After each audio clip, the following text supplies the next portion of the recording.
Beginning the recording.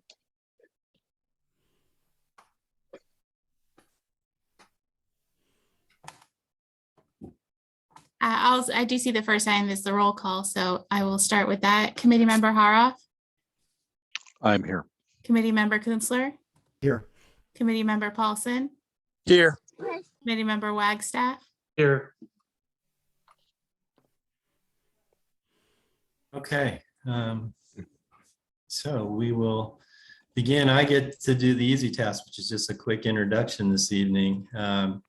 Some familiar faces, some new faces that are quickly familiar. It's exciting to have Elise Simonian now on with us on our housing element effort. She's been working really hard to get up to speed with Andy and his team. And we have our lead consultant from EMC, right? Yes, right. EMC Andy Planning Group. And I'm going to let him introduce David Mazenton, who's been with us a little bit from ELS Plus, but this will be his first time sort of leading us in a conversation. And Dan, if you could indulge me for just one moment, I just want to thank Elise for jumping into the fray. She has been doing a great job. We've seen her presence at our meetings in the evening.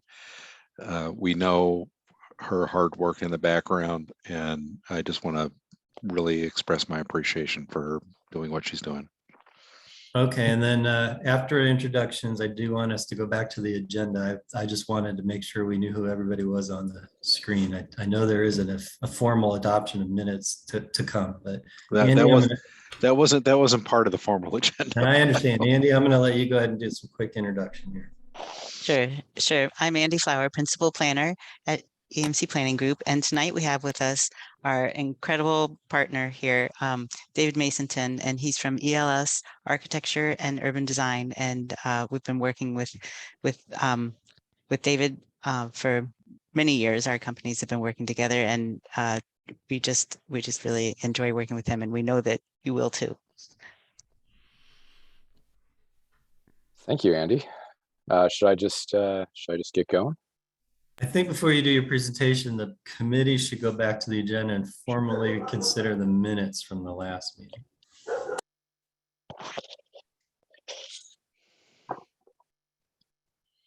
Do we have an official chair, or do we just sort of have a free-for-all?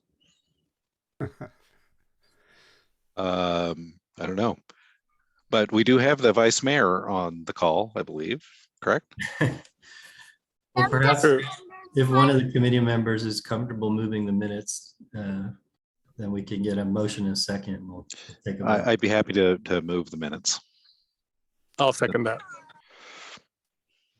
Committee Member Haroff, Yes. Committee Member Kunstler, Yes. Committee Member Paulson, Yes. Committee Member Wagstaff. Yes. Okay, David, now you're up. You're in charge. Great. Thank you. And thanks to all of you for giving me an opportunity to speak. So today is the kickoff meeting for your consideration of the Larkspur Objective Design and Development Standards.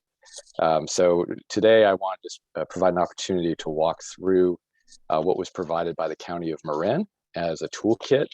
And I apologize if any of you have looked at the toolkit. This may be a little bit redundant, but I understand we're recording this in hopes that we can put it on the website. So I'm going to try to just do a general overview, so anyone from the public that has an opportunity or questions can look at this recording, and hopefully I will have provided a reasonable explanation of sort of the base document and discuss a little bit how we're going to proceed. So I'm going to share my screen here. Please tell me if you have any problems seeing it. So, No, don't we see it? Yep, Great. you're good. Okay. So, just from a big picture standpoint, the state of California has adopted some legislation, which I'll talk about shortly, which requires cities to put in place objective design and development standards. If cities do not do that for housing projects, then it's possible that the city will not have as much control as they wish in terms of residential multifamily development reviews. So the goal for this overall process that we're starting tonight is to create a toolkit of objective design and development standards for the city of Larkspur that reflects the design and character of Larkspur. Something that doesn't place undue burden on any of the city staff, because it's something, if it's a very large document, that might be very cumbersome to deal with. Something that's understandable to the layperson, which I think is important. If you own a piece of property, you should be able to open it and look at the standards and understand what you can and cannot do. And then finally, something that is responsive to the housing element process and the HCD requirements to remove development barriers. So for tonight, I just want to explain sort of a rough look at the objective design standards toolkit that was created by the County of Marin. It's not an exhaustive look. I'm just trying to cover it. And I certainly encourage anyone that's watching this to look at the document and dig into it and spend some time with it. It's about 360 pages. It's pretty substantial, but I think it helps to look at it in whole to try to understand just all of the things they were trying to do. And then I want to receive feedback from all of you in terms of what you think the process of public involvement should be for the generation and refinement of these standards, and get your initial thoughts on what you think of the standards that were generated for the County of Marin for your use, and what things you think are working or not working. So just generally, the state law defines objective as something that any person can figure out. There's no judgment call. It either is or it isn't. So an example of that would be an objective standard is the front yard setback requirement is 4 feet. And then a subjective standard that you would see in what they call a discretionary review process would be the front yard setback is to be consistent with the character of the neighborhood. That becomes very challenging because the character of the neighborhood is quite subjective. So the reason we're here is that SB 35 and SB 9 and also SB 330 have been put in place to streamline the approvals of multifamily housing projects in California.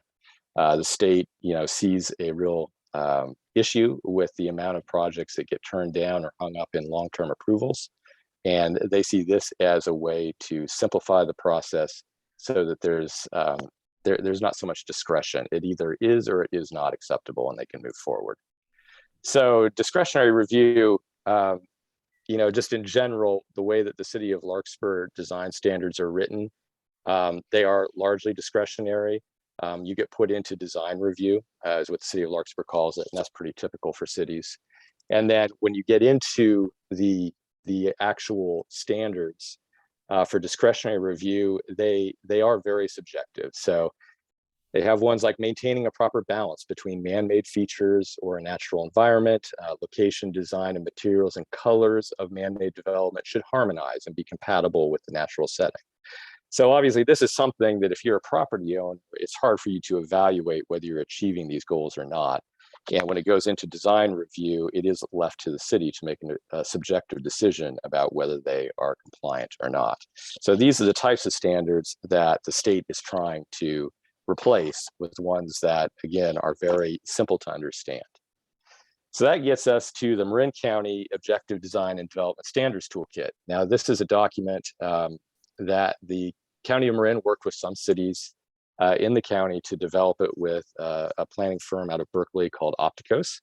And they designed this package of 360 pages not to be adopted in whole.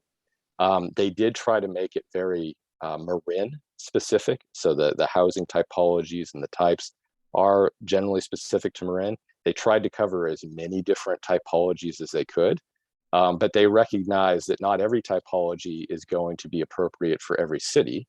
And they also recognize there may not be some in there that are in your city that need to be added. But they say very clearly on the front page that you will need to customize this toolkit to your community's needs. So when you look at the toolkit at 360 pages, I think it's important to understand that you're not expected to adopt it or use it. In fact, when I've been talking to Andy about the housing element process, it sounds like if it was adopted in whole, that HCD might actually look at that as an impediment to getting approvals. So it is important. And I think it's also important to make this a leaner document just from the city standpoint, so you don't have the the very onerous requirements of trying to manage these. And you'll see as we get into this that some of this is very finite and specific, and that it takes time to review those things. So this is So- Kevin. Can I just ask a Yeah. question? I didn't understand what you meant with HCD finding adoption of these things to be an impediment. Can you explain that a little bit more? Yeah, so the HCD is part of the housing element process. They Yeah, I want, understand. I know that. yeah, they want cities to remove barriers to development, and Right. they see really complicated rules, subjective rules as barriers to development. I don't know, Andy, if you want to weigh in on how you think they're going to interpret that, because I don't know that we know exactly, to how they would make that decision. If it is, yeah, go ahead. Oh, yes. So the value added that we're bringing tonight and as the beginning of our process is to take the toolkit, the very comprehensive toolkit that has been afforded to us through the county. And now we need to customize it. We need to tailor it so that it's specific to Larkspur. And without that added benefit, then it could be seen as onerous or, an impediment because Sure. it's not yet tailored. So I think that's the point that we're trying to make with this. And that's fine. And I apologize for interrupting the No, flow no. of the conversation. Part of why I asked the question is because Larkspur is kind of a mixed community. There is the downtown area, there is the area in Larkspur Landing, there is the part of Greenbrae that is within the jurisdiction of the city of Larkspur. All of those communities are really pretty distinct. And I'm just wanting to understand how those characteristics are being taken into account. And maybe you're going to get into that. And I really don't want to, preempt this, but that's a concern of mine. So that's a really good question, and we'll talk about the toolkit, but I think there is a discussion down line about that very point, because when they put them together, they tried to capture as much of Marin as they can, but they can't necessarily capture every individual situation, right? Downtown Larkspur is very different from Greenbrae, which is very different from Ross, which is very different from San Rafael, which is very different from Novato. And I understand why folks are wanting to do what they're wanting to do. That's fine. But we have a microcosm of communities in the city of Larkspur, and I'm really anxious about how that is being taken into account. Well, I think that process starts tonight, when we get to your comments. And I think they did try to take into account a wide variety of residential, single family, all the way up to more of a Main Street typology. But again, in terms of those individual typologies, they may need to be tweaked to work for Larkspur. I mean, that's definitely a possibility. So Good, thanks. Yeah, it's a great question. So the design guidelines is generally broken up into about 10 sections. There's also a preamble and there are some definitions, but generally it's these 10 sections. It opens with an introduction. And then in terms of the building design guidelines, that really is the next 6 sections. And it starts at sort of the big, the zones is like neighborhood size. And then specific uses is about how you want to treat uses within zones. And then you get down to the site level and the building level. And then at private frontage types, it gets to how that building addresses the street. And then it gets down to the finest point of architectural design, which is actually the aesthetic treatment of the buildings. And then after that, there's a section on signage types, which is, I think, pretty typical for most municipalities. They've got a short section on how to handle and subdivide large sites, which probably is important for Larkspur because you do have a couple of large sites. And then administration in terms of how the administrative process should function to actually gain approvals. So what I want to do tonight is just go over each one of these sections really briefly, just to give you an overview, a little vignette of each so you have an understanding of the general structure. In general, if you look at all of those primary building related issues, 61% of the pages are devoted to design standards for the building. The zones is 36 pages at the front. That's pretty substantial. But just to give you an idea, because if we're going to actually talk about how do we tailor this and reduce this to make it more manageable for staff, just trying to understand the distribution of pages, I think is somewhat helpful. So I want to go to the first section, which is zones. Now, the zones that they provided 8 different types of zones that you can see on the screen here. And, it will be up to your committee and our team to look at the city of Larkspur and decide if these zones are appropriate, but we probably aren't going to need all of these zones. So we will go through and we will select the zones that are appropriate. And if we do not find a particular built form in any of these zones, then we might have to create a new zone. But this really goes from the range on the left to really smaller single duplex type buildings. To the right, you see, your 5, 6, 7 floor Main Street types of buildings. So the process will be reductive largely in reducing the ones that do not apply to Larkspur and then moving forward with the ones that do, and maybe we need to add 1 or 2. Yeah. And in each one of those zones, they've provided specific information about building form, how it addresses, where it sits on the site, sidewalk width around it, some information on porches. Some of this is repeated in other sections, but it gives you a general idea about how buildings and housing should be dealt with in each zone. Can I? I'm Yeah, sorry. I'm not sure. going to interrupt continuously, but just looking at those graphics of the various zones that you whittled down to 3, one thing that's not apparent there is slope. And on the planning commission, when we're dealing Right. with various design standards and also the floor area ratio standards, we often, I would say even more often than not, confront the issue of slope, and none of the graphics you show take that into consideration or consider that as a specific type of neighborhood. So that's a great question. They included slopes in the site design portion. So, part of this was a judgment That sounds call. backward. That sounds Yeah. totally backwards, though. I mean, I well, mean, that's a really good question because I think you could make an argument in Larkspur and a lot of places in Marin that have a lot of topography that one of the zones maybe should be a sloped area. I think that is one approach to take with this. Plus, Yeah, I think that's I really appreciate, Dan, you bringing that up, because looking at the graphics that you just put up, all of those graphics showed flat areas. yes. And we do not have flat areas in Larkspur except in limited Right. limited parts. So none of that makes any sense. Yeah, when they do design standards, they have to make them as sort of generic as possible. Yeah, but give me a break. I mean, we I could don't add we don't live in a flat place. One That's of great.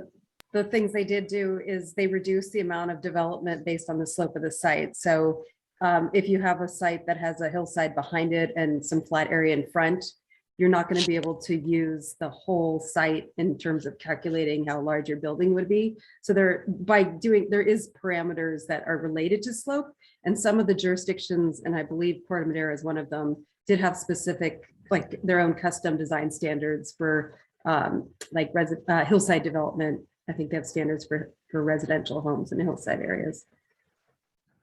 Okay, well, that goes a little bit, but we have a very complicated geographic topography in the city of Larkspur. And it worries me that we would be adopting design standards that don't right off the bat take that into account. That's a great point. And I think just looking across Marin as a whole, it's hard to think of any places in Marin that have a ton of level land. Well, there are some, there's some, but not a ton. but not in Larkspur. Yeah. I think that's one of the things that we can discuss, and maybe as part of this process, we take the slope and we move it into the zones. That may be appropriate for Larkspur, and that's why we have to have these conversations, because they created this as a starting point, and I do think that what the city created was beneficial, or what the county created was beneficial for cities. But it's certainly not one size fits all. You know, it No, certainly no, needs to be no, it's tailored. not. And Yeah. I, you know, I'll shut up here, but you know, the county may have a perspective that is focused on other parts of Marin where there is a lot more flat topography. That Well, includes Kevin, San Rafael. I really don't want the record to falsely indicate the county did this in a vacuum. Planning directors from all the communities who are partners in this participated. So if you need to be as critical of Elise's predecessor in Elise, because she was on that committee, as you are of the county, if you're going to throw around blame. This is an effort to make a starting point document. I appreciate that. So, And that's fair enough. But I do think, because I'm not going to back down, I do think that the starting point for Larkspur needs to take into account our unique topographical characteristics. I appreciate Yeah. that. And you've heard David say he wants to do that. I just also don't want you to lose sight of the fact that the failure to have objective design standards is the worst outcome. I know, and that's why we're Agreed. having this conversation. I know that, and you know that I feel challenged by that, but that's where we are. I just want to make sure that we're all on the same page. Yeah, no, this is a good conversation, and I think I think a lot of communities have looked at these documents and had some struggles with them. So it does take some work to try to wrangle it the way that you would like. And I had felt that in San Anselmo that the slope requirements in this document were actually going to limit development more than the current standards. So it is, I think they're addressed in there. It might be something that we have to look at very closely to see how it compares to what would be allowed today. But it was slope was definitely a discussion because we all had the same concern that there are sloped areas in our communities. Okay. Yeah. Well, thank you for that. And my comments were not intended to be critical of anyone involved in this process. It's just a concern of mine that they be realistic given the character of our community.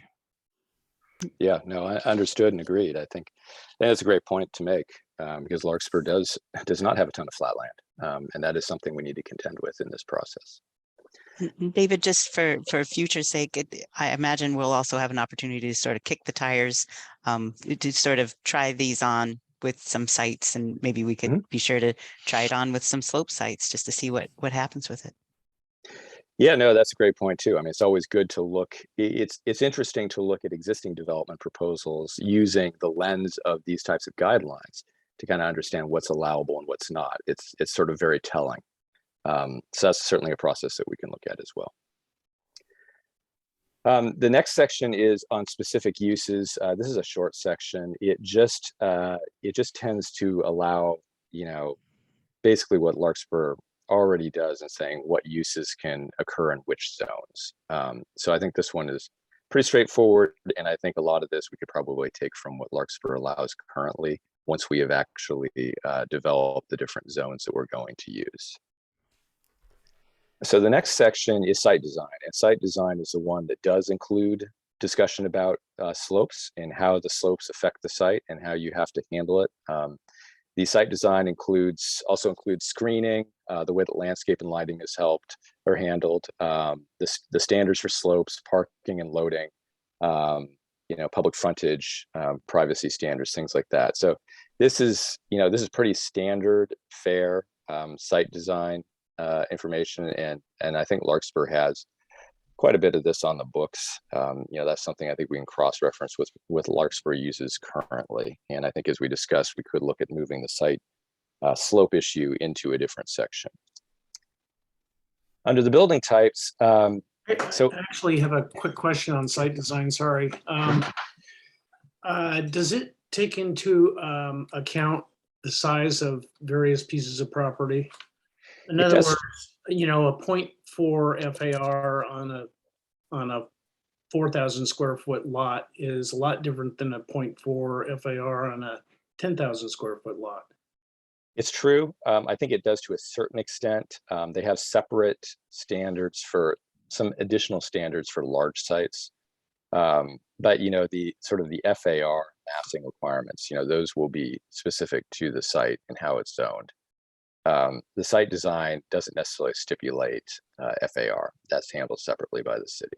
So, And again, I did find that it didn't cover small sites like 4,000. I think the smallest size lots, they were sort of working with setbacks and parameters for something that was probably more in the range of 6,000 to 8,000, maybe 5,000, but I felt like it didn't cover small sites, and those rules would have to be more specific for Larkspur. right.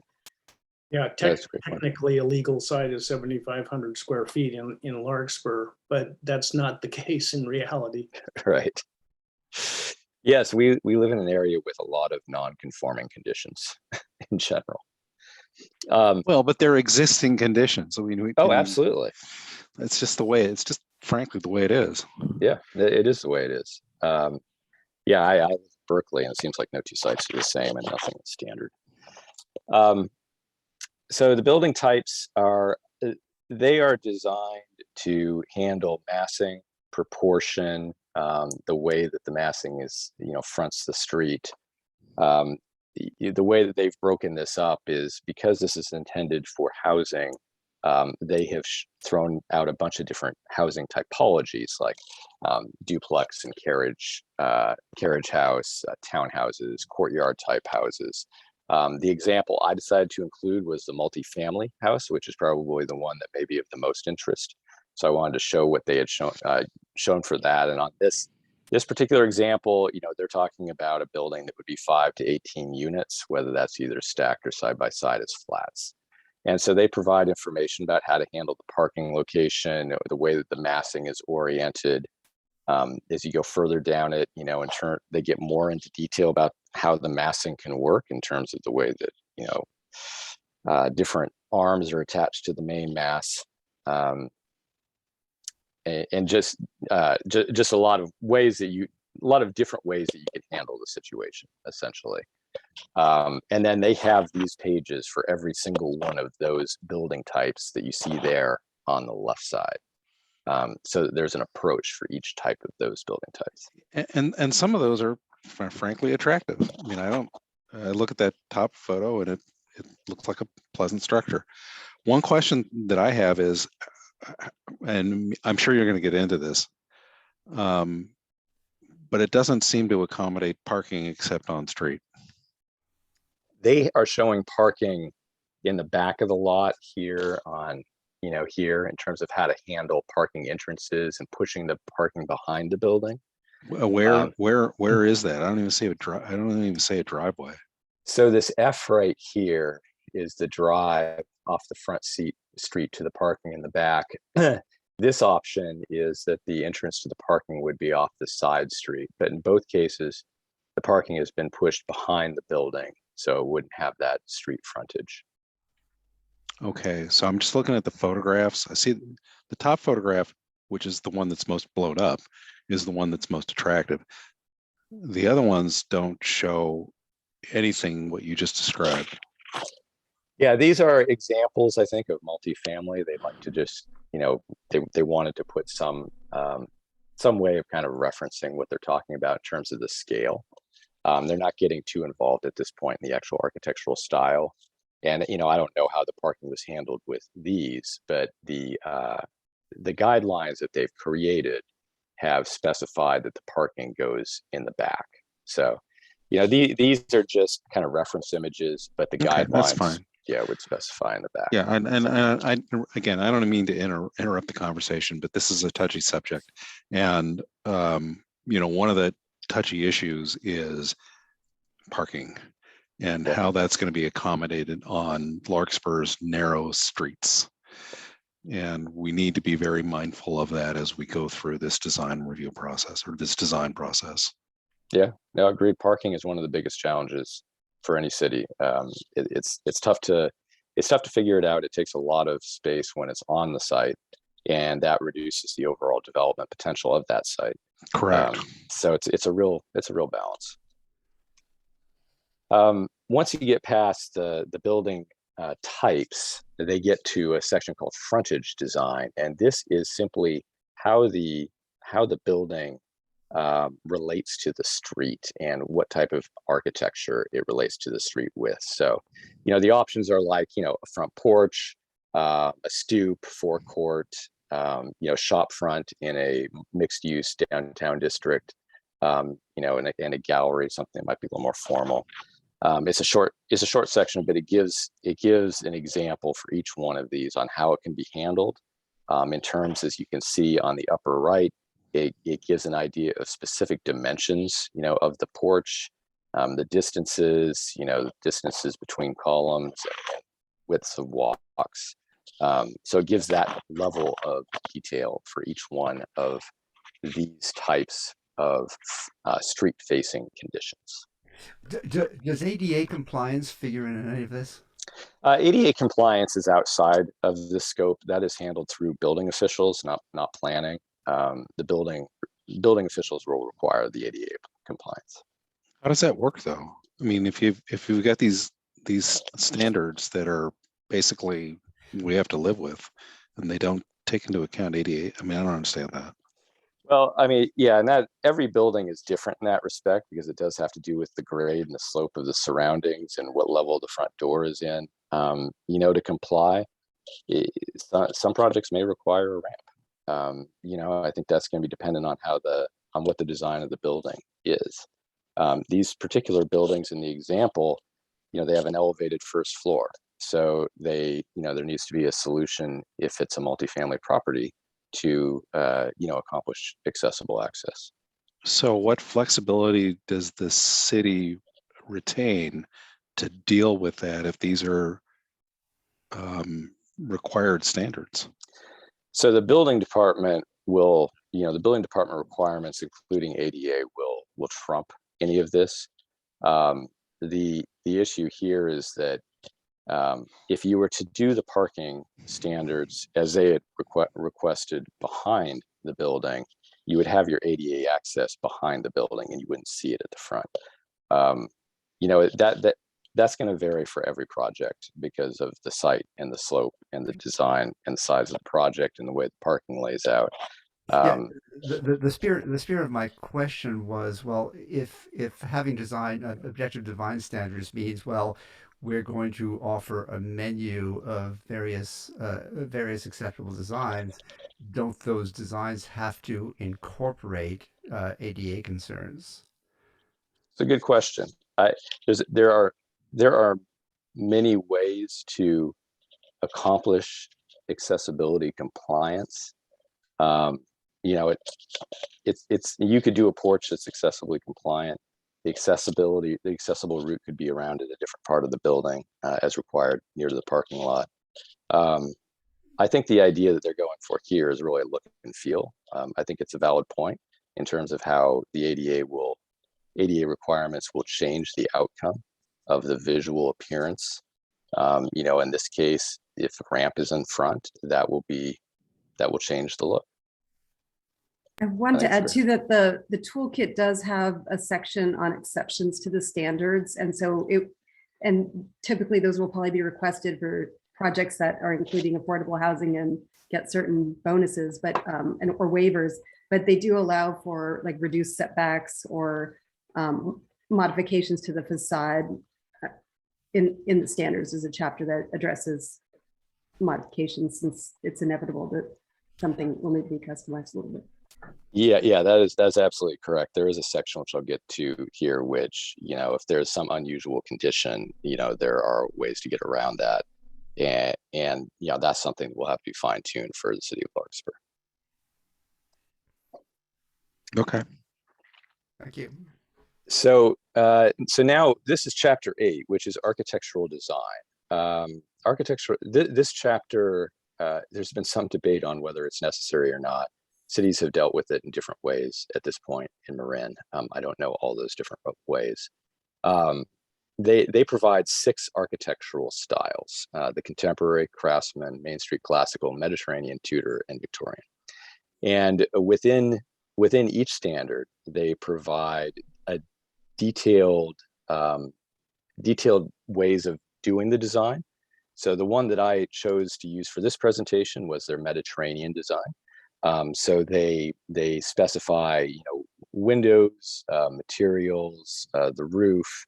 As you get in further detail, they start specifying, the distance of the overhang, the depth, the way the gutter works, the way the roofing comes down with the eave, any sort of details under the eave, any projections.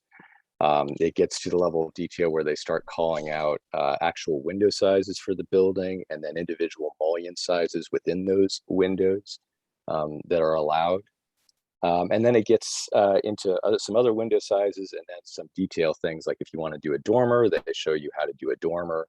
If you want to do bay window, they tell you how to do a bay window. And then they give you ways that this application would be done. And then they talk about doors and how you would do a porch or a balcony. They give you like 3 different options to do a balcony. And then, if it's a storefront condition in a more Main Street environment, they show you how you should do a storefront. They talk about what the module size is, how large the display window should be, head height, exact, and materials for everything. So that this is exhaustive for each one of those 6 styles. This is one of those things that I think we have concerns about it being onerous for staff. I don't know that every city agrees with that. Some cities feel that this is too prescriptive because it's sort of requiring a certain style done in a certain way. But I'm leaving it up for you guys for the discussion, I think, after when we get to this presentation, about whether this is something that you think is appropriate for Larkspur or not. So I'm sorry to interrupt again. Yeah, sure. Just to go back to my previous point, Larkspur is a diverse community. There are certainly parts of the city that would lend themselves to these kind of urban style designs. There are many parts of the city that would not lend themselves to that at all. And I'm perplexed at how they would be incorporated into the design of new projects, for example, in the Greenbrae Hills. I don't see how any of that would work. The toolkit wasn't intended for single family residential. It was created for multifamily zoning Right, districts. but the purpose of all of this is to expand the housing inventory within the city and and everywhere throughout the state. And these design standards are intended to accommodate that. So I worry a little bit. I mean, we're going to adopt these things, but some of them just don't make any sense in some parts of our community. Am I wrong? That's why we're here. I think that's correct. I would have to add to what Kevin is saying. From an architect's point of view, this does not seem like a good idea. I think there's many other options in terms of design that you don't need this kind of fine direction. And it's sort of amazing to me that they would do that. But I tend to agree with you. I think it's an attempt for cities to try to prevent bad architecture, but I don't think that's possible through the rigor of guideline here. I think what makes placemaking environments nice to be in is the variety, and it's the surprise. When you're in an urban environment, you turn the corner and you see something you don't expect, and I think these kind of sap that. So some examples that I believe that Sausalito just removed this section altogether. I believe it's our understanding that Corte Madera removed this section, but then issued it as non-required design standards. Is that right, Candy? Advisory only, not regulatory. Right, thank you. Advisory, not regulatory. Does that pass muster with the state? Yeah, I was gonna say. I mean, I thought the whole point of this is we're being required to impose these design standards without any flexibility or discretion on the part of the individual jurisdictions. How can we do that? To be specific, it's only this section, this architectural, this very deep dive into specifics of how the architectural styles might be used as a guidance only. So it's optional. basically. Yeah, the state, the state, it would not be required for approval. Okay. Where we're going with this, the idea that we should be developing a vast enough of a catalog of various designs that any reasonable architect would actually find what they can use within that catalog. I think that the intent here is try to, provide standards for architects that may not be familiar with a particular type, to try to execute that type. As a challenge, the challenge, and you're very well aware of this, is that, if you look at Craftsman or Mediterranean, there's hundreds of ways to do it authentically and right. And these standards cannot include hundreds of ways. So it does create some real challenges. We don't need to make this decision today. I mean, and just, please just don't trying to put it please out don't there. misunderstand some of the reaction that you're getting here Oh, in this conversation is not it's not critical of anything that you guys are presenting tonight. I think it's a reflection of frustration over what we feel we are being required to do in a larger context. So thank you for your hard work in doing all this stuff, but a lot of it just doesn't make much sense. Yeah, no, I understand, and I think it's good feedback, and I think a lot of communities are struggling with exactly these questions. It is difficult to do objective design standards for something as large as Marin and as diverse as Marin in appearance and built form. Yes. I think Opticos, I think they made a game effort of it, and they did what they could, but yeah, they can't cover every condition. So that's part of the process we need to figure out. And I really appreciate your hard work on this. So thank you. Yeah. Let's just move on with the conversation. Okay. So the next section is signage. This section is going to be very familiar to you. I think in terms of how you execute certain signs, I think it's pretty standard fare in general. I think it's something that will require a review from everybody in terms of the signage types and how it's handled. But I think generally it hits most of the marks. In terms of awnings and the way that awnings are handled, where signage goes, the different options for where signage can go. Because we all know that signage has a huge impact, on just the effect of placemaking. So it is a key importance. The next section, which is smaller, but I think is applicable to Larkspur, is the large sites. And this just talks about how to handle breaking up sites that are large in terms of providing, a road system within it if necessary. This is something that, I think we'll have to take a deeper dive in to see how much of it is actually needed, because Larkspur does have some big sites that this could be relevant for. But the question is how much of it is necessary to cover in this odds.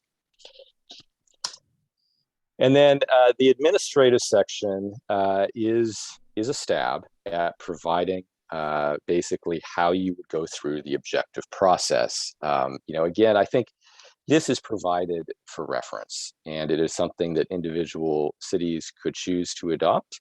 They can tweak it depending on their own process and how the city wants to handle it. But it's one way of looking at it.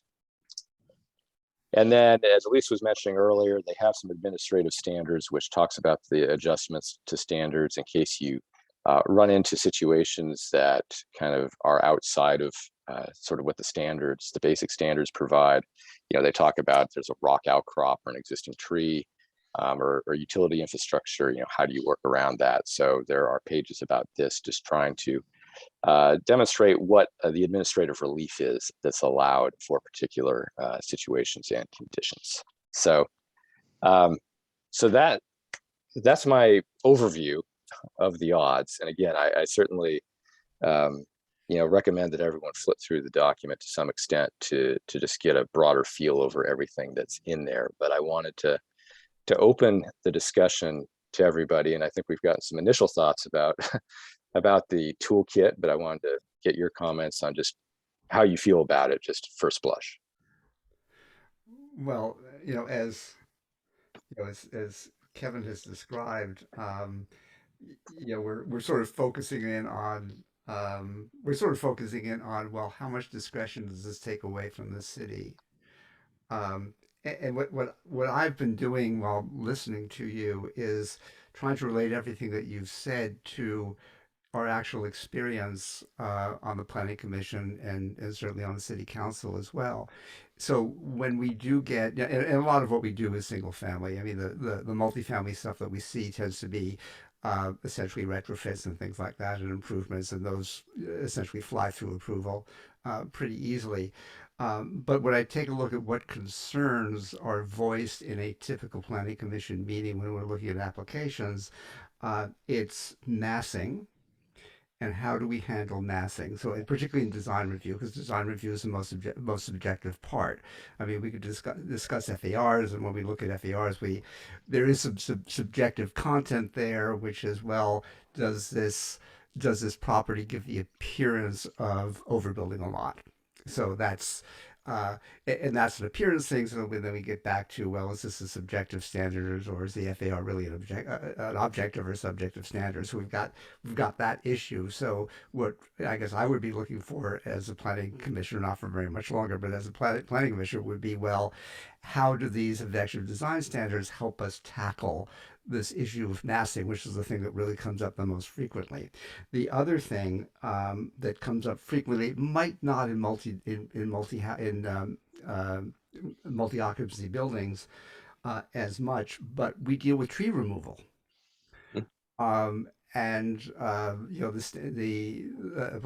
planning commission decision takes that into account. Are you removing trees? Do objective design standards take that into account?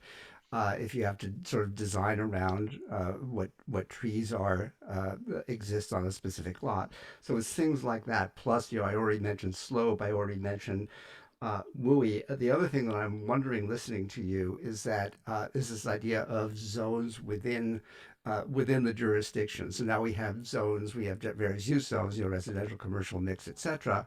But do we have to have a different kind of zoning template for the application of design standards, which takes various neighborhoods and looking at the topography, the current topography and current density in those neighborhoods.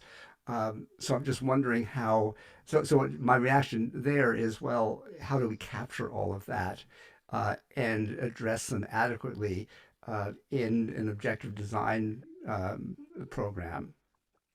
So that last point is really good, because I've thought about, it may be possible in some cases to relate your zoning to those zones, and that would certainly be a very clean solution.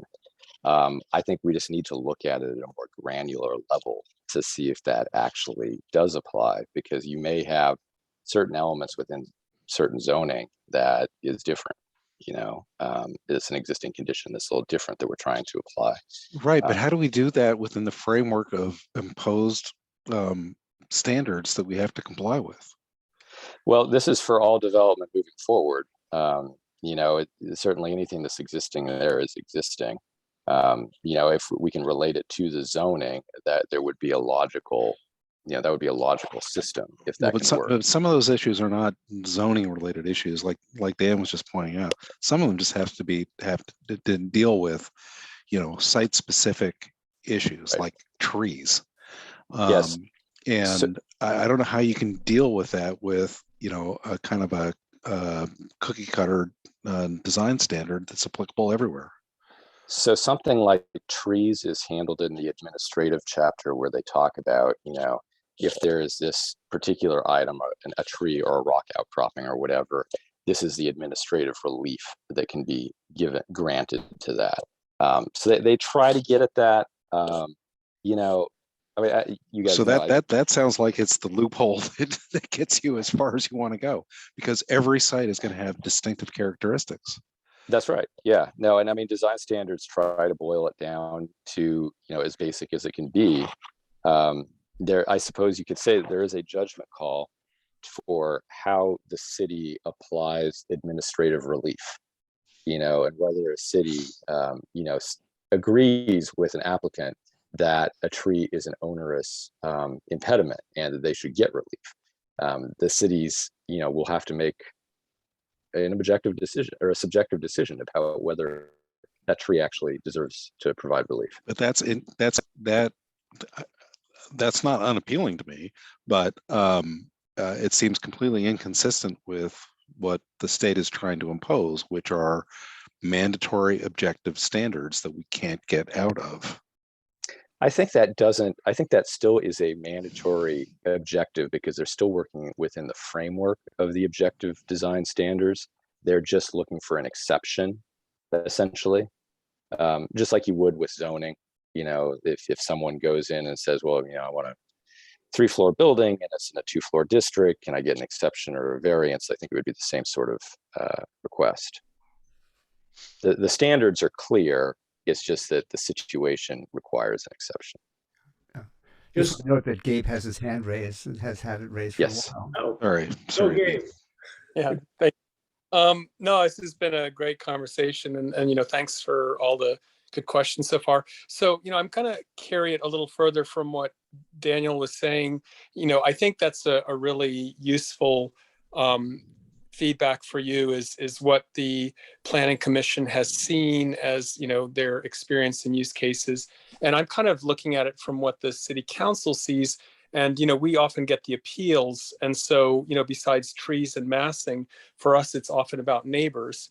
Typically we have a lot of people chiming in, and I'm while we've been in this conversation, I downloaded the 218-page Corte Madera adopted standard. So it looks like they've gone through this. It's adopted. It's posted on their website. And I went straight to the administrative section. But maybe you can clarify a little bit how this works. Let me just reframe one more way. Right now the state is trying to get us to remove judgment calls. So setbacks, FARs, numerical, quantitative things are pretty cut and dry. There may be some gray areas. Now, when neighbors start complaining, is the adjudication really to say, look, if your complaint is inconsistent with this document, these objective design standards, too bad. Even if a house is being built and 13 neighbors unanimously say they don't want it, does that stop them from, giving any authority to the Planning Commission to reverse or to deny a permit? So it's my understanding in my reading of SB 35 that the neighbors would not be able to stop the process unless they could prove that the applicant was not following the objective design and development standards, which they would have to prove that the standards were not properly applied. Okay. So and that was my read. Corte Madera, like page 160, 150. I don't see anything in there about our current room for neighbor input. Right. Basically they're no different than anyone who's reading an objective design standard and has a measuring tape and looks at Right. setback, whatever. I think part of the purpose of SB 35 is that the state looked and saw how many development proposals are stopped due to a single neighbor sometimes basically just saying no. And I think SB 35 is an attempt for the state to try to limit those sorts of things. Yeah. So yeah. I definitely emphasize with that. I mean, we do have a housing crisis, and we do have communities that have used design standards and zoning standards to lock certain categories of people out. So I definitely empathize with that objective of SB 35. I guess our issue is how do we implement this in ways that aren't really actually detrimental to everybody in the city. And Gabe raised the point about, well, what do the neighbors say? So one other thing that occurs frequently in planning commission meetings, essentially in every staff report, it is addressed, which is, well, does this development result in the loss of light or privacy to a neighbor? And the test is actually a test of reasonableness. It's not, well, hey, you're going to lose, 1 square inch of your view of Mount Tam, so so the project is denied. It doesn't work that way. It's like, well, are we being reasonable? That's kind of a standard. So how do you incorporate stuff like that into essentially a document or a rules book? Well, I think, so when you're talking about that, you're talking about viewshed rights. So with viewshed rights, that's either on the books or it's not. you know, and I think, and I don't know in Larkspur whether individual property owners have view shed rights that are existing, you know, like in the city of Berkeley, you do not, although through the discretionary approvals process, projects are often killed because they block someone's view, even though it's not on the books. I think SB 35 is trying to eliminate that unless you had an actual view shed ordinance. I don't know, Andy, are you familiar with view shed ordinances? I'm not aware of too many around here, but there must be some in the Bay Area. But they can, you know, a view shed ordinance could, you know, shut down a lot of development. And I don't know how the city would view that. And I don't know how HCD would view that. I do. I have my guess too. I share your guess, but Yeah, it would have to be an objective standard, which is really Right. difficult. Before I left San Anselmo, we were going to consider that as well, and it's easier to define like views down corridors like streets and ensuring the buildings don't block views from public corridors, and those can be defined.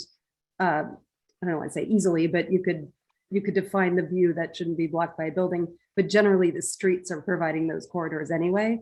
And then if you provide any further protection from private property, I think it becomes very difficult.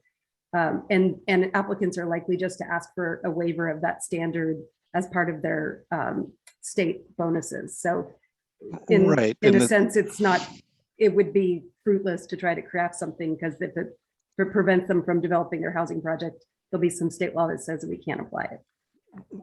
Right, and that's and the circumstances you just described, you know, they're reasonable perhaps in a more urban environment where you have, you know, block by block cityscapes. We don't have that.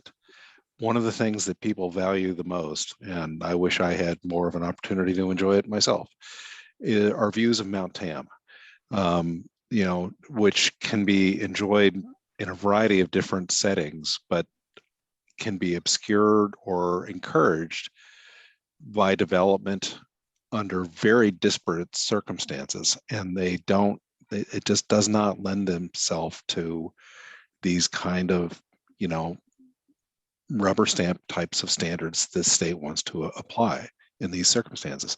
It's not. It'd be one thing if we lived in Roseville. We don't live in Roseville. We live in Larkspur. It's a different place. So I think this is really the challenge that we have. And I know we have limited options because the state is doing what it's doing. But I really hope we can come up with a way to accommodate the distinctive characteristics of this community within the framework of what the state is requiring. The timing here is intentional also. The I idea understand is that we coincide our looking through the lens of the odds as we go through our housing opportunity sites, through the sites inventory list.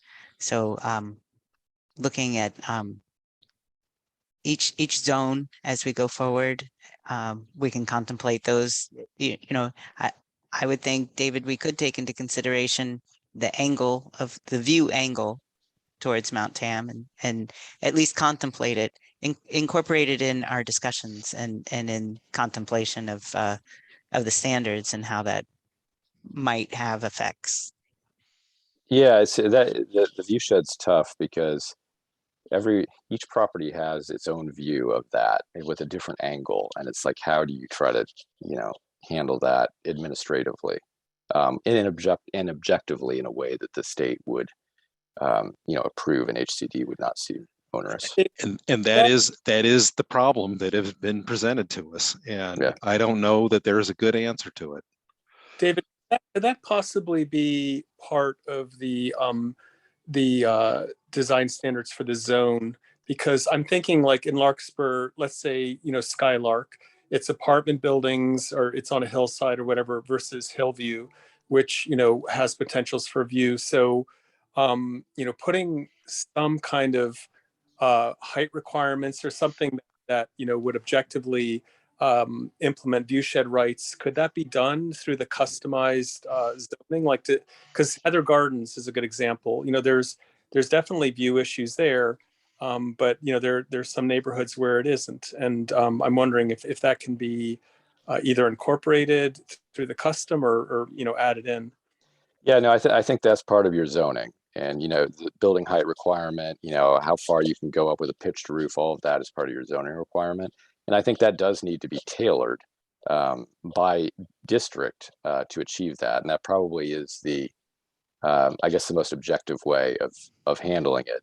It does not go on a site by site basis. So there still is the potential that someone that's right next door to a new 2-story building is going to lose their view.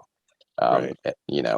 That's getting to that level gets so granular that I think that HCD would see it as an impediment. I see. And I'm curious to hear, Brock and Daniel. I mean, I've been taking notes, and I'm thinking there are certain, like in this entire 100-page document, certain issues we have the most challenge, and massing was one. I think privacy and view and light might be another. Tree removal might be one. Hillsides and slopes. Can you kind of review what you think from all the experiences you've had and what you've seen in the documents where we have the greatest need for discretion and where objective standards might kind of in these broad categories, because I really want to study it based on your comments. Gabe, I've been doing this a long time, and I think I've been on both sides of the design review issues. But one of the things we have going right now is that there is a whole lot of thought put into what you're building and how it affects the neighbors. I think potentially what this does is it's cookie cutter. Here's the things that you're allowed to do. Nobody can protest whether they like it or don't like it. And I think it has the possibility of destroying neighborhoods. I really do. Everybody protects their view, but everybody realizes that others have kind of the same rights they do. And, over time, you work it out. But when you have these standards and you fulfill the standards, it's a rubber stamp and you're done. And I think it's going to make some not very friendly neighbors, but Yeah, I think it's unfortunate, particularly in a community like Larkspur, where things are not just out in the flats with the same lots for everybody. There's so much difference in various places, various lot sizes, various slopes. I think it's too bad. Yeah, just to amplify a little bit on that. I mean, there's another can of worms to be avoided here, which is in the Larkspur City ordinances. There's a prohibition of the grant of special privileges, or the denial of a privilege which might be enjoyed by a neighbor. So if you've got this standard, and then there's a project next door which might theoretically violate the objective design rule, but is very similar to a project that does. Well, just a second, are you denying us a privilege that's been granted to another property? So that's another pitfall to be avoided. I'd say in my experience on the planning commission, the things that do come up the most often are, as Brock pointed out, the impact on neighbors. And I think massing from a design review standpoint, that's the thing that we try to avoid. There are things also like fences and things like that where people want to turn their properties into compounds, and we try to push back against that.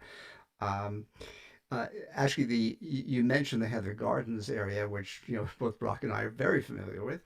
And if you look at the historical pattern of development in that neighborhood, what actually has occurred is that when the neighborhood was first developed, it was essentially single-story houses, small ranch-style houses. Then over the years, since those houses were deemed to be unusable by a typical Larkspur family, well, two-story houses started, or two-story additions started going up to the point where now that's almost the rule as opposed to the exception.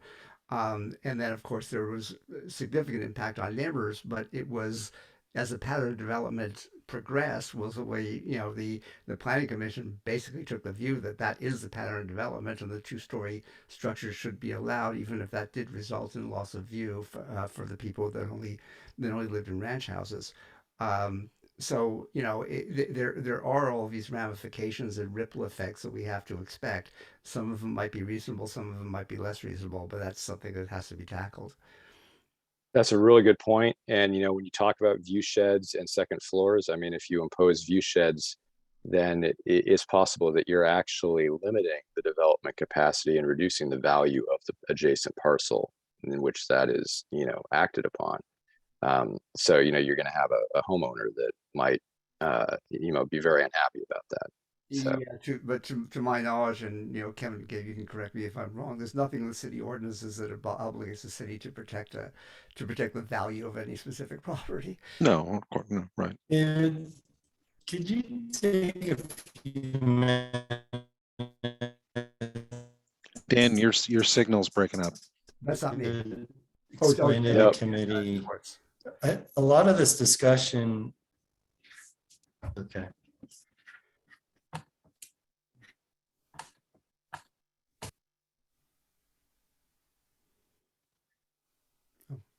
Dan, we did just hear you say, okay. Do you want to try I think, again? yeah, I think he lost his Wi-Fi signal.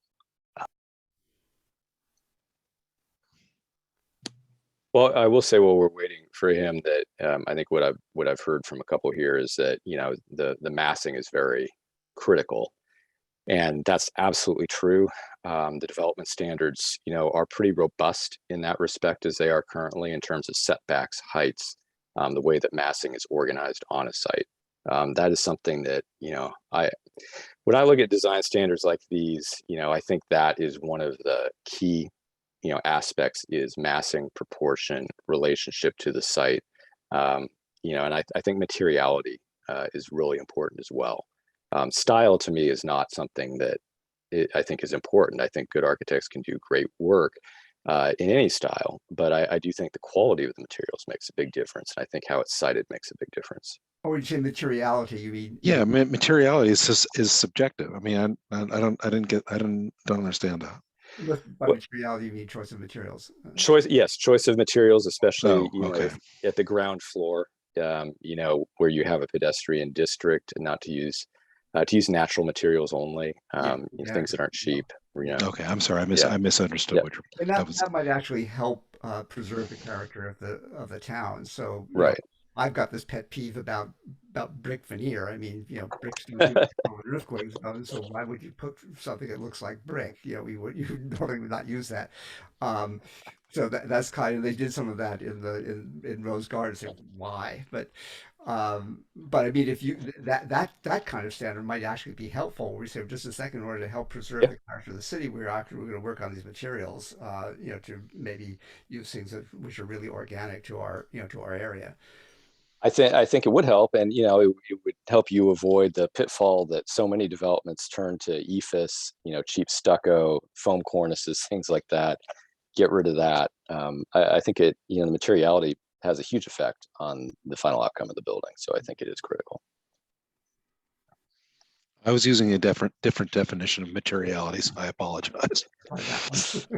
Is there are there any objective design standards?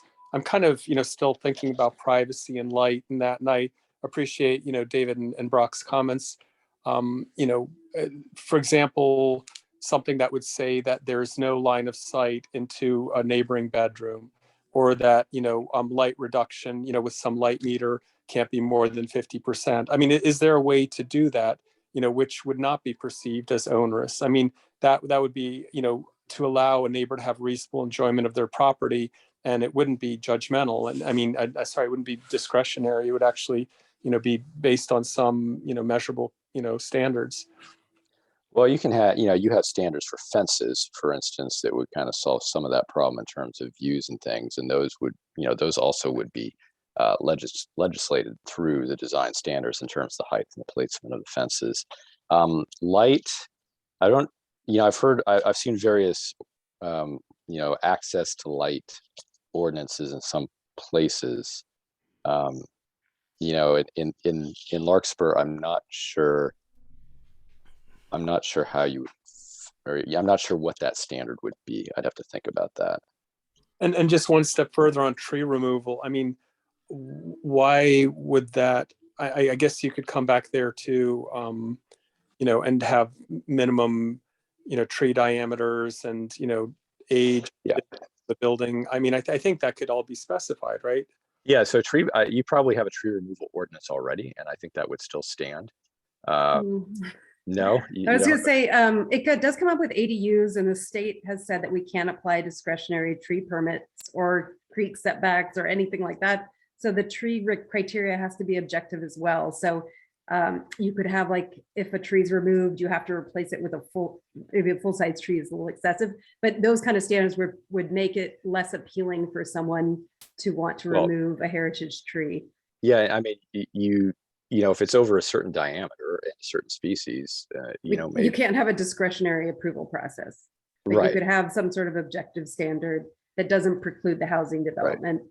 But if it's in the center of the site, likely the city can't say no just because a tree is there.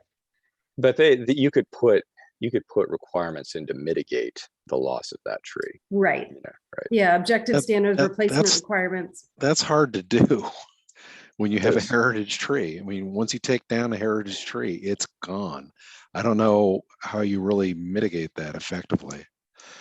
The other question I have is, to the extent that we are imposing non-discretionary standards, what happens to the authority of the city to, and this may be outside of this conversation, but what happens to the legal authority of the city to allow variances?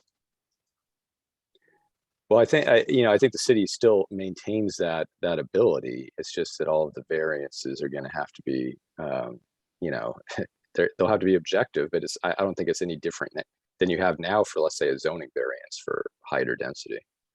And I think that part of what comes into play in these multifamily projects, at least, is if there's a project that has 5 or more units and they're requesting a density bonus, like they're providing a certain percentage of affordable housing, which the city requires as part of our inclusionary ordinance, then they're entitled to waivers from standards and they're entitled to ask for concessions. So variances probably are unlikely to come up because they're just entitled to ask for anything. In those circumstances, they're just entitled to ask, but in other circumstances, they're not.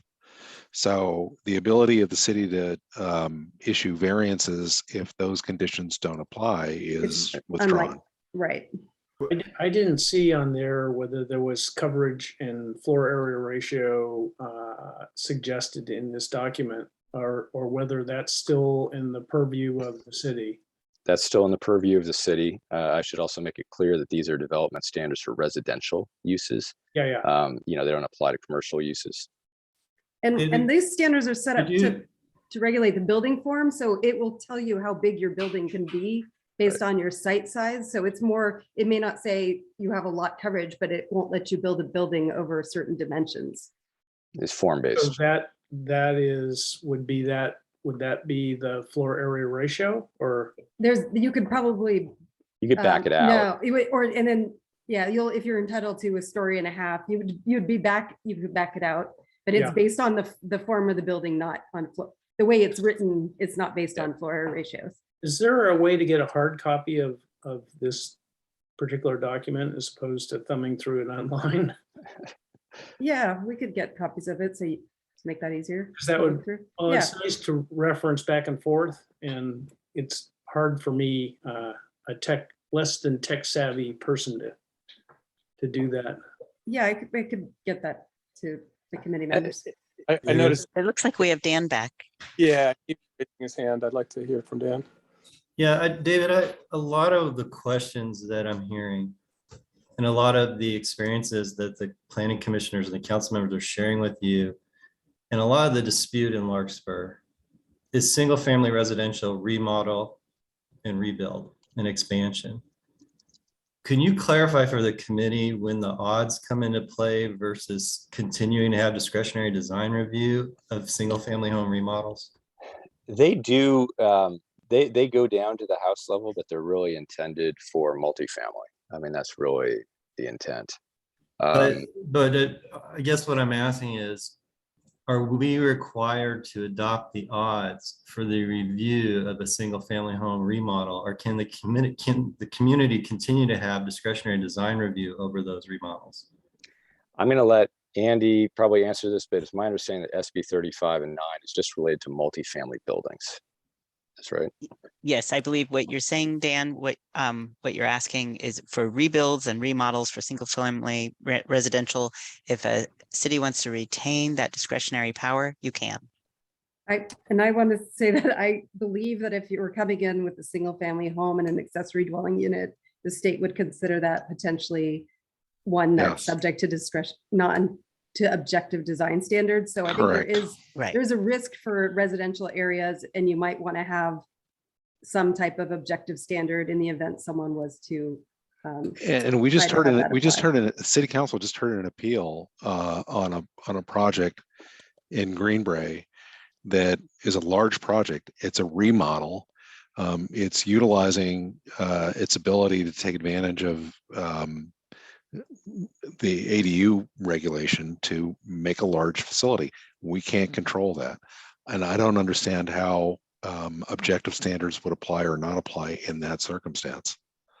You could apply for materials, and there are state standards, of course, that have to be recognized. For instance, the minimum allowable size and proximity as far as setbacks. But we couldn't impose any regulation that would make those minimum allowable, both for ADUs and for SB 9 projects, for those new units to be constructed. We can't get in the way of that for those minimum state standards. When you say we can't get away, what do you mean by we can't get away in the way of that? Well, we can't impose. We can't impose an ordinance that would get in the way of that. Correct. Including objective development standards. And I understand, saying no design review. So this property that we're talking about had an ADU. It had a lot of massing issues. I think Dan Schwartz's question, it sounded like a remodel could still use design review and not odds, and it's mostly for multifamily. So getting in the way, it sounds like we're still allowing, there to be, design review and possibly denying of permits. That's true for single family rebuilds and remodels. That can continue to have discretionary review. Okay, so to clarify, that's what Councilmember Haroff was referring to. Yes, and that's actually a helpful question and a helpful response, because that wasn't clear to me. So Andy, but I think there. Sorry, go ahead, Brian. If somebody just bulldozes the house, they can do what they want within the standards. In other words, a lot of people consider whether they should keep a remodel or not. If they take the house down, does it revert back to they can do whatever's allowed in these standards? Whatever's allowed with the underlying zoning. But if you're talking about also applying a layer of these objective development and design standards, then we'll have to correlate them and make sure that they aren't in conflict with one another. Does that answer your question? I think what I was driving at when I asked my question is, I think for this committee, at the next time we have this discussion about odds, you need to come with a really clear explanation of when they do apply and when they don't apply. Because I think it'll be helpful when the committee's looking at the site list to understand a lot, I'm not sure we want to spend the time, energy, and legal resources to fight the removal of a heritage tree. And I'm not saying I don't want to protect heritage trees on some of these sites if they actually are there, when we're trying to meet the objective of having a significant multifamily development occur. But I do want the committee in the community to continue to be able to talk about whether or not somebody can add 1,000 square feet to their home and take out a heritage tree. Mhm. Great distinction. And next time Yep. when we come back, David and I will have maps for looking to where these zones would potentially be applied, maybe overlaid with the existing zoning, or maybe we'll even be able to come back with a couple of different options. But then we'll also have our maps ready to go for our next iterative discussion of the site's inventory. So we're excited to Right. bring that forward. And we've got that in review right now for AFFH. So we'll have a lot of added informed discussion. Andy, I'm sorry, I'm still a little unclear. So your answer is on zone maps, but I think part of, Dan Schwartz's question is about site specific. So I essentially 3 categories. We have new single family construction, new remodel single family, and then multifamily. So I'm walking away with the sense that single family remodel is not what we're talking about with odds, and we would have design review. I'm a little unclear whether a tear down, like Brock was saying, where it was a building, but now it's going to be a new single family, if that applies or not. And then lastly, multifamily, I think it's quite clear that that's the emphasis of this document. So we probably don't need to clarify that, but maybe you can just comment on if I've got it right or not here. Just so real quick, there's one more, which would be mixed use. But as far as the new single family, I think that's the optional one that David and I will bring forward to discuss. This is one of the things in the toolkit that is available to you. And we could take what was initiated and tailor it specific to Larkspur. You could decide you don't want it at all. So those will be the things that we can debate in discussion with the next meeting. I think I heard loud and clear, Andy, but I'm interpreting the questions of 4 people I've worked with over the years. They want to retain discretionary design review as much as possible. Yeah, that's great. So the odds need to be tailored so that whatever discretionary authority can be retained is retained. Perfect. Yeah, Perfect. absolutely understood. Yeah, I think that's right. Could I come back to this point about the variances just for a second? And again, remembering that this really applies to multifamily structures. So variances can have a snowballing effect. Meaning, well, just a second, I've granted variance in one instance, so we're not necessarily obligated, but there's certainly a lot of pressure to grant a similar variance to another property that's already been granted to a previous one. So in order to avoid sort of this, variance creep, I mean, it might be a good idea to have, fairly, I wouldn't say rigid, but firm, let's say, standards as to how variances actually do apply. That would be one suggestion I have. And I've got one other question with regard to multifamily structures. So prefabricated housing elements um, tend to be beneficial to the cost of construction. And my own personal opinion is that's going to come to play more and more in California as we attempt to address the housing shortage issue and the housing cost issue, because prefabricated structures, in fact, can be very cost effective. And the technology, of course, has improved, mightily over, the trailer-like structures that you saw in the 1950s or 60s. So David, in your experience, does that come up in any of the discussions about objective design reviews about how to use prefabricated elements? So I don't think it's come up a great deal. Prefabricated houses now come in so many different shapes and sizes. I think you could do prefabricated that would be in conformance with the massing guidelines. There's so many different ways to do it. I think it's possible. I don't know, if there is reason to provide any special accommodation for prefabricated structures. I don't either. That's why I asked the question. Yeah. If I can just comment quickly on the concept of variance, I would recommend that we take the term variance completely out of this. And I think when David was presenting it, he talked about exceptions and that we would have sort of prescribed exceptions. I'm with you. There's variance creep, and that it's usually an indication when variances keep coming back that there's something in the code that needs to be rewritten. And as soon as a precedent is set, then again and again, you have to treat everyone fairly. So it sounds to me like David's approach is to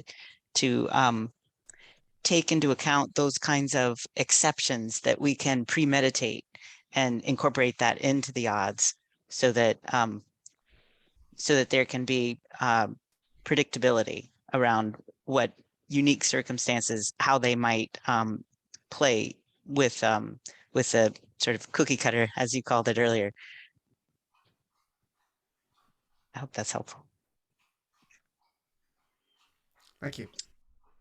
So I guess the last question I wanted to discuss with all of you is, what level of public involvement you would like in this process in terms of gaining public feedback, on the development and reconciliation of the odds document. I'm not sure I understand that question. Well, we have to go through this process to fine tune the odds and, make it work for Larkspur. And I guess my question is, how much public process do you want? How many points of public feedback do you want in that process? Some of this will be done in the course of working through the housing element, and I think some of those will probably be combined meetings. Yes, that's true. Yeah, but I want to just get your feel for how much public feedback you wanted to receive, during the process. I mean, I've on odds document aside, just getting people to look at the Living in Larkspur site. I've reached out and emailed the North Magnolia community. I'm working on Greenbrae, the downtown, like my neighborhood. I'm not seeing, it's funny, Dan Schwartz said 95% of, heated discussion is planning, and it's the least of what we do, but I'm not seeing any heated discussion here.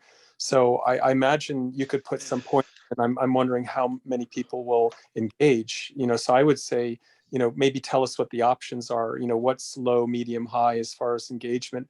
And my preliminary sense is we're not going to get a lot of engagement.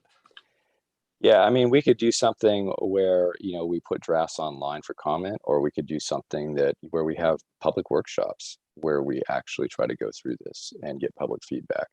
I think the least that you would do is you would post it online as an update to receive comments. But I don't know. Yeah, the problem with that is nobody's going to pay attention. So unless there's a specific invitation to express opinions in a public setting, no one's going to show up. Well, David, why don't we have a chat offline with Elise, Andy, you, me about ways to engage the public, because the document's pretty dense, and we probably should talk about how could we get public opinion in an efficient and effective way.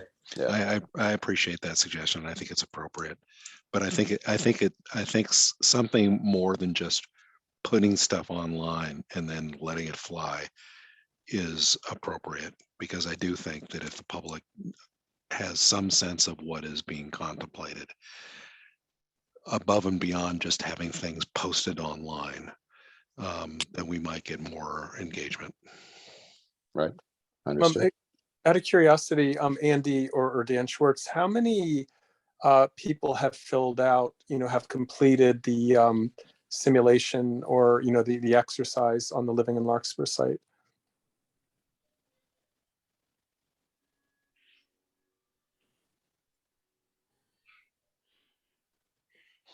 Andy, if you're trying to tell us, Andy's muted. Oh, I'm sorry. I don't have that report right at my fingertips, but we can certainly do a follow-on and share all of those metrics. Yeah, that'd be helpful. I mean, do you have a gut feeling? Is it like 10 or 100 or 1,000? Between 10 and 100. I'm pretty confident. Last time we checked, I think we Probably were a fair assessment.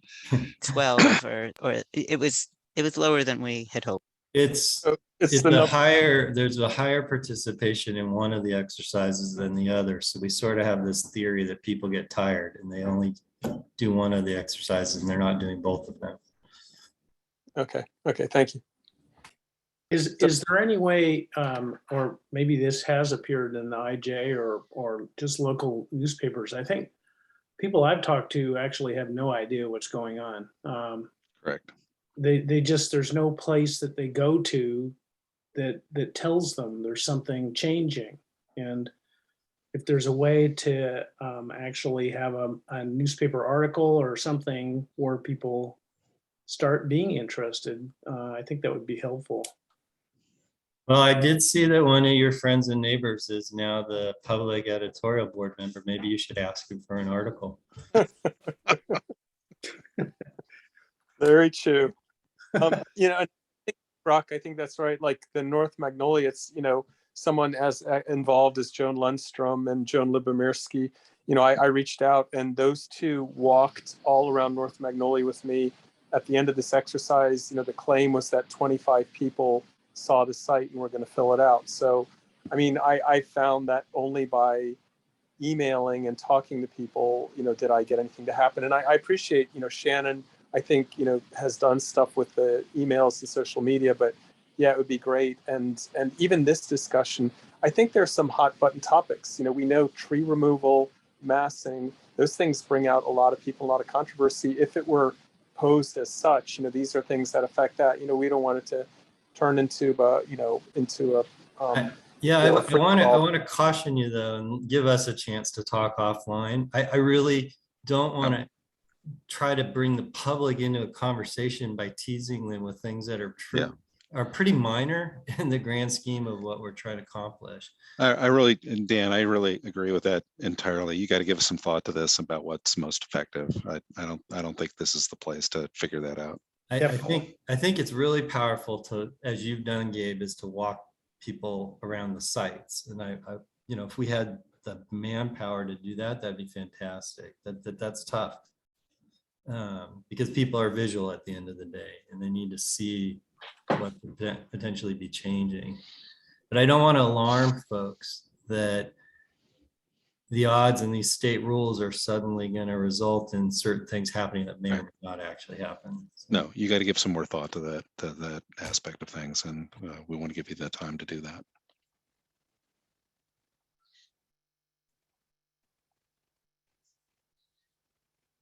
Well, great. I thank you all for your time and your thoughts. And this was really a helpful conversation. Thank you, David. I mean, it's very, very, you know. Yeah, thank you. It's really, Yeah, thank you. That's really, I thought this conversation was very enlightening and stimulating. And Yeah, appreciate the opportunity to participate in it. And obviously we're not close to being done, but we have we got a good group to work with here. So I'm appreciative of it. yeah, I appreciate how much passion everyone here is bringing to it. It is really important because it is going to, you know, be used quite a bit as housing starts getting built, multifamily housing. Certainly Larkspur has the sites. So this is key information. So I just have two last things I want to say. This is Kevin.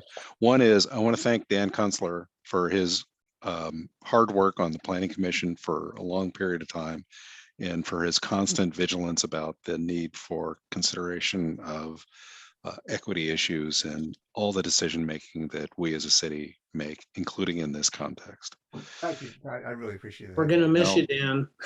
Believe me. Yeah, really. I can't imagine not having you around, but you know, you do what you want to do.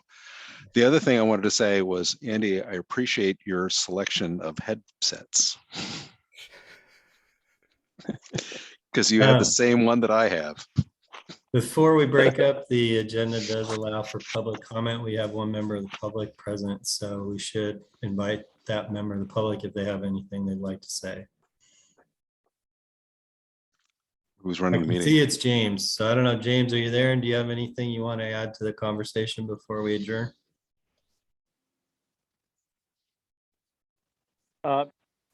No, thank you for asking, but I was just glad to listen into the conversation.